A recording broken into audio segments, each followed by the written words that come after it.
শুভ সকাল। অনেক দিন পরে আবার চলে আসলাম আমার আরও একটি নতুন ব্লগের সাথে।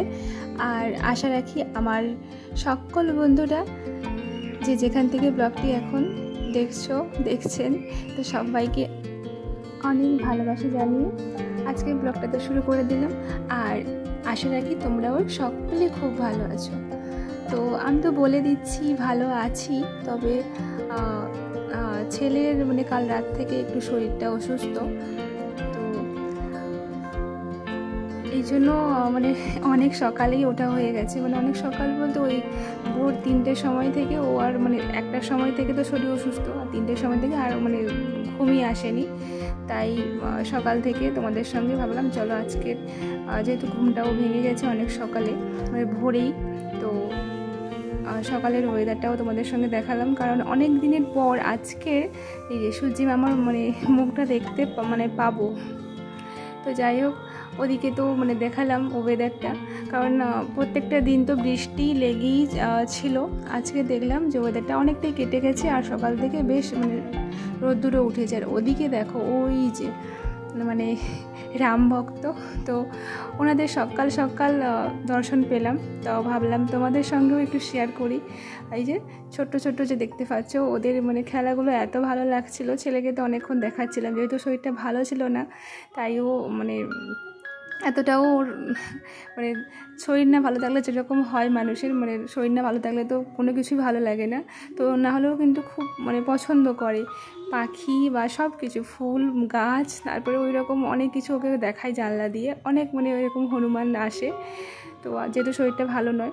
তো যাই হোক, সকালে ওর বাবা আবার কী করেছে, অনেক সকালে যেহেতু উঠে পড়া হয়েছিল, তাই বললো যে না ওকে ডাক্তার দেখিয়ে আনি, কারণ শরীরটা ভীষণ অসুস্থ হয়ে যাচ্ছে।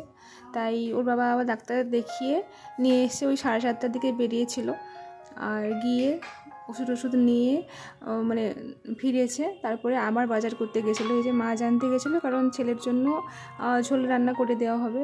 তো মাছ নিয়ে এসে, তো আজকে বেশি কিছু রান্নাবান্না হবে না, মোটামুটি ওই ঝোল আর একটা কোনো তরকারি করবো এটাই ভেবেছি। কারণ ছেলেটার শরীরটা ভালো না, ওকেও অনেকটা সময় দিতে হচ্ছে, ওর কাছে থাকতে হচ্ছে যে কোনো কাউকে, হয় বাবাকে না হলে আমাকে।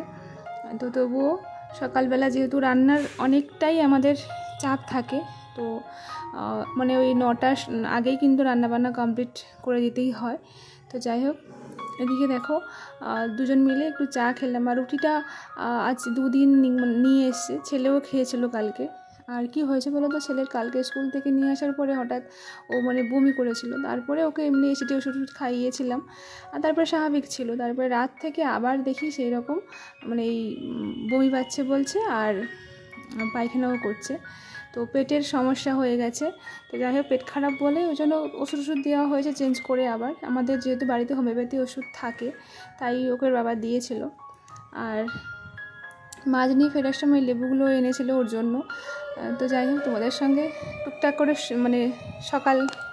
আর এইদিকে দেখো ও আজকে যেহেতু এটা কালকের ব্লগ ছিল, কালকে ছিল বুধবার, বৃহস্পতিবার, আর আজকে দিনটা ছিল বৃহস্পতিবার। তো সেই আজকে ব্লগটাই তোমাদের শেয়ার করছি, তবে এডিট করছি এখন শুক্রবারে। তো আজকে ব্লগটা ভাবলাম তোমাদের সঙ্গে শেয়ার করে দিই।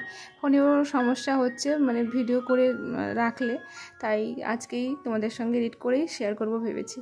তো আজকে কিন্তু শরীরটা ঠিক হয়ে গেছে, তার জন্য দেখো চিৎকার করছে কীরকম, আর খেলাধুলো করছে পাশেই। তো যাই হোক, বাচ্চার কোনো কিছু হলো সত্যি বলছি, বাচ্চার বাবা মায়েদের অবস্থা পুরো খারাপ হয়ে যায়। কারণ আমি ভীষণ টেনশন করি ছেলের কোনো কিছু হলে। এমনি সুস্থ থাকুক, আমার কাছেই থাকুক, ঘোরাফেরা করুক, তাতেই আমার ঠিক আছে, আমার মনে শান্তি যে না আমার ছেলে ঠিক আছে। কিন্তু কোনো কিছু হলে না, সত্যি বলছি একটা টেনশন কাজ করে। তো ওই রকম হয়েছিল। ওষুধটা খেতে কিন্তু সকাল থেকে আরও অনেকটাই পটিটা কমে গেছে, আর বমি টমি কিছু করেনি। তো ঘুমিয়ে আছে। আর ওই যে দেখতে পাচ্ছ ওই রুমটাতে ঘুমোচ্ছে। তো ওইটাতে আমরা কিন্তু ঘুমোই রাত্রিবেলা, গরম লাগে বলে ওইখানেই ঘুমোই। এই রুমটা অনেকটা ছোট, তো এইটা ঘুমোই না। তো যাই হোক, এদিকে রান্নাবান্না সব কিছু তো হয়ে গেছিলো। আর সকালে উঠে আগে তো ভোরে উঠে কিন্তু আগে ঘরটা ঝাড় দিয়ে নিয়েছিলাম।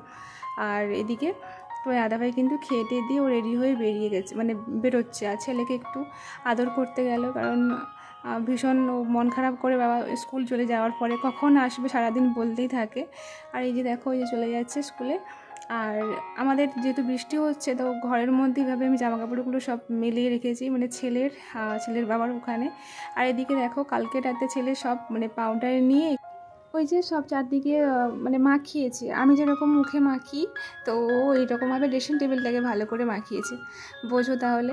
আর এদিকে ও কিন্তু ওই রুমে মানে শুয়ে দিয়ে এলাম, এসে এই রুমটা একটু মানে ডাস্টিং করে নিচ্ছিলাম, জিনিসপত্রগুলো টুকটাক জাস্ট একটু হালকা পরিষ্কার করে নিচ্ছি। ও যেহেতু ওখানে ঘুমোচ্ছে তাই ভাবলাম চলো এই ফাঁকে একটু সব কিছু একটু করে নিই কাজ টাজগুলো।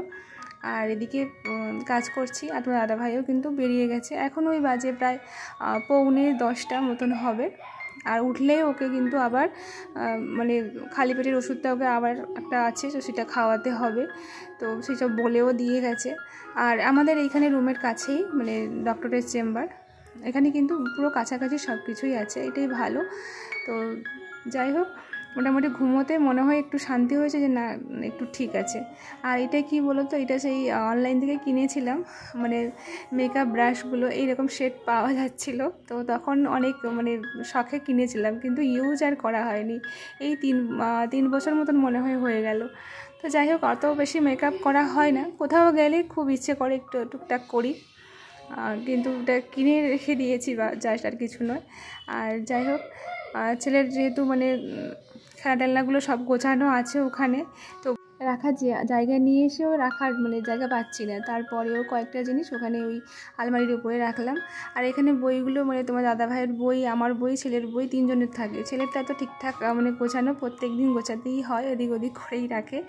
আর আমাদেরগুলোও এদিক ওদিক করা ছিল, মোটামুটি গোছানো হয়েছে। 3টা ওই যে স্টেপগুলো মানে 3টেই গোছানো হয়েছে র্যাকে, আরগুলো পরে আরেকদিন মানে গোছাতে হবে। আর এদিকে দেখো এই যে মানে রুমের মধ্যে এই বেসিনটা থাকে, তো এখানে ছেলে ভীষণ ওই রং টং নিয়ে এসে না এখানে রং টং করে দেয়, তো নোংরা হয়ে গেছিলো, ওইটাও একটু পরিষ্কার করে নিলাম আজকে আর বেশি কিছু সেরকম করব না, কারণ ওর হয়তো ওঠার সময় হয়ে গেছে, বা ওকে নাহলে উঠিয়ে মানে ওষুধটা খাওয়াতে হবে, তারপরে স্নানও করাতে হবে। তো যাই হোক এদিকে কিন্তু মোটামুটি আমার ঘরের সব কিছু কাজ হয়ে গেছে। চলে এসেছিলাম স্নান টান সেরে, পুরো চুল কিন্তু ভেজাই না, সামনে একটু জল নিয়ে নিই ওটাই, আর কারণ আমার ভীষণ ঠান্ডা লাগে আর চুল শোকাতেও ভীষণ সময়ও যায়। তো যাই হোক এদিকে দেখো স্নান টান সেরে চলে এসেছি, এসে মানে চুলটা চিরুনি করে জাস্ট একটু সিঁদুর পরবো ওটাই, আর পুজোও দেবো আজকে, জানো বৃহস্পতিবার। আর প্রত্যেকটা দিন এইভাবে প্রদীপে করে আমি কর্পূরগুলো দিয়ে দিই, আর বেশ সুন্দর একটা স্মেলও আসে আর ভালোও লাগে।